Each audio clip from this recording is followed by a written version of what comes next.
Estamos de volta com o nosso segundo bloco do Opinião Cidade, que hoje discute sobre a visão da sociologia, as mudanças da família no século XXI. E a gente pede a sua participação, a sua interação no programa de hoje pelo 3212-2829.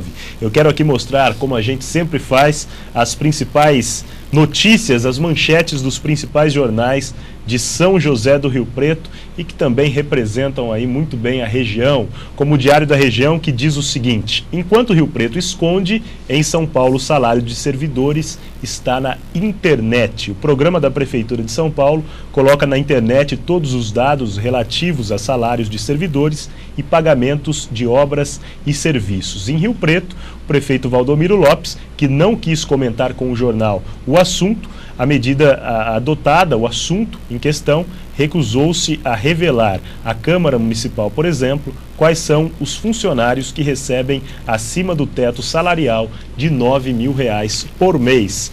O Bom Dia traz a seguinte manchete: rede de golpistas dá calote de 650 mil em pecuaristas. Um único criador de gado da região perdeu 29 animais, 29 tourinhos, reprodutores e 300 novilhas. Aliás, a sessão da Câmara ontem teve uma pauta muito enxuta, né? E alguns projetos significativos, como a criação, por exemplo, a implantação de uma ciclovia, que foi um projeto do vereador Parisi, foi votado, foi aprovado, agora vai ser direcionado ao senhor prefeito para aprovação ou para o veto. Em compensação, a gente teve outras discussões ali não tão importantes assim, como a cor, por exemplo, das viaturas da Prefeitura Municipal. Merece discussão um assunto desse, sociólogo? Bom, eu acho que você já respondeu, né? Motovia, eu tenho impressão, Mário. Motovias. Motovias. Projetos como esse do Parisi que fazem nos lembrar a importância da Câmara Municipal de qualquer cidade.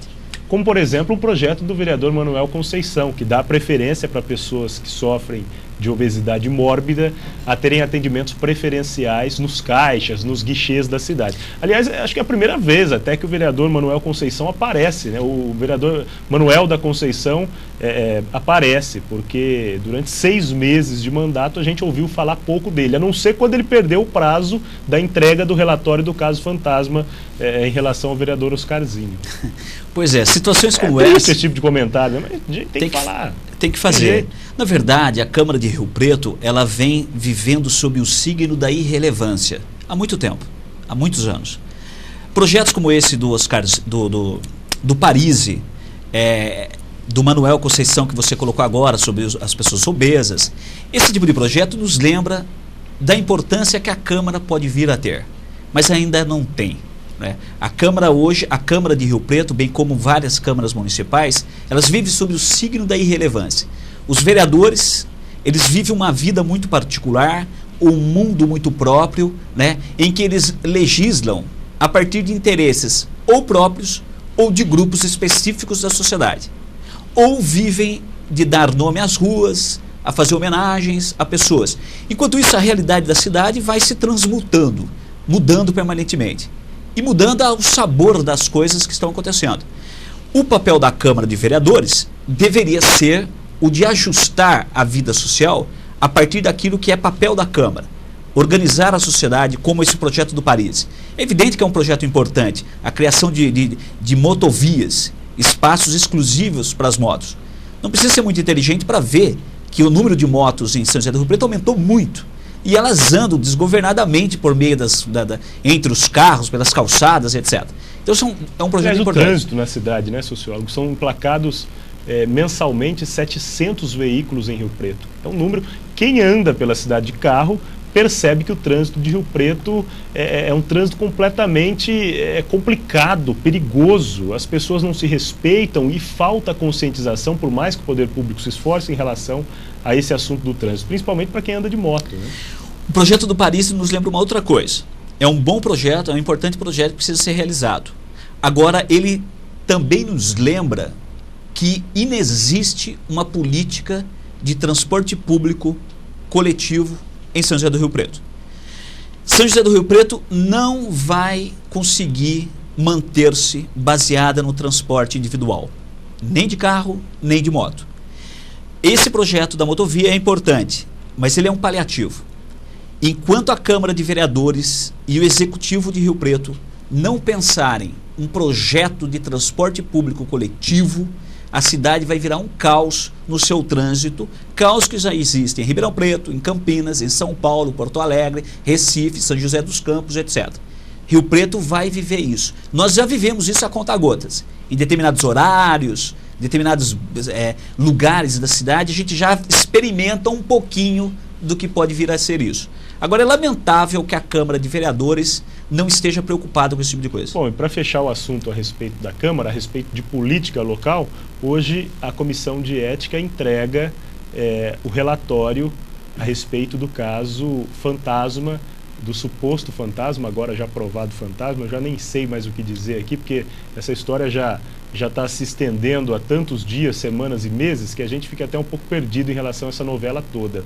Mas hoje é o dia que a comissão, presidida pelo vereador Manuel Conceição, vai entregar o tão esperado relatório. E aí o Jornal Diário da Região, por exemplo, aponta aqui 2 caminhos. Ou uma advertência, ele pode ser advertido, o vereador Oscarzinho, ou receber até uma suspensão, né? Ou ele pode ser absolvido. Tem 3 caminhos. Na opinião do senhor, o vereador Oscarzinho será absolvido, ele será advertido ou ele será altamente punido? Ele vai ser advertido, porque o advertido dá um sinal de que, olha, a gente avisou ele. Porque se ele é absolvido de cara, fica muito feio. Os caras também não são tão ingênuos, né? Então ele vai ser advertido, para dar um sinal de que, olha, a gente chamou a atenção dele, demos umas palmadinhas na bunda do Oscarzinho, para ele não fazer mais isso. Os excelentíssimos vereadores, né? Vamos tratar com respeito aqui os nossos nobres edis. Embora eles não tratem a população com o mesmo respeito. Então, o caso do Oscarzinho, ele vai cair aí no esquecimento, não é?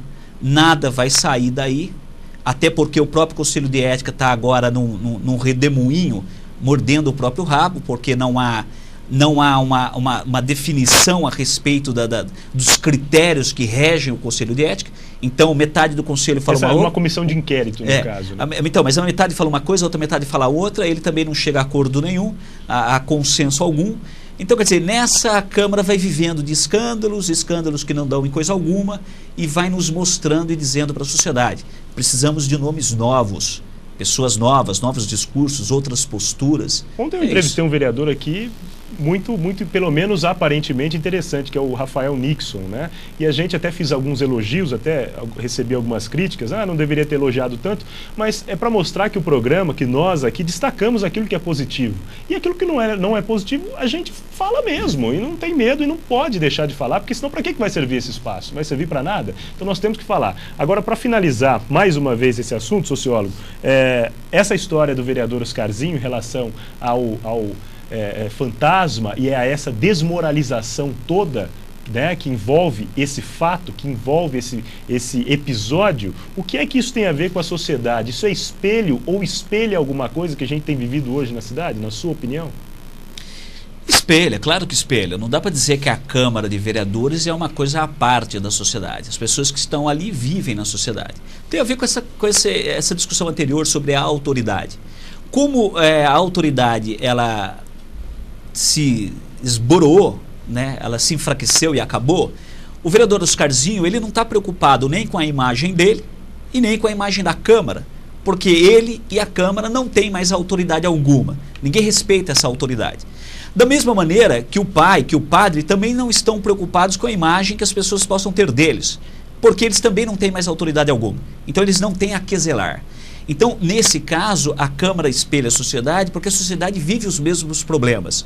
Problema ético, problema de postura pública, problema de autoridade, ninguém assume a autoridade, problema de responsabilidade. Qual seria a iniciativa única esperada, tanto do Oscarzinho como do presidente da Câmara, a respeito dessas coisas todas? O presidente da Câmara, o Menezes, não é? Relativos àqueles cargos todos, etc. Seria a renúncia. A única coisa que se esperava desses 2 vereadores é que eles renunciassem. Agora, como o cargo deles pouca importância tem, porque nada altera na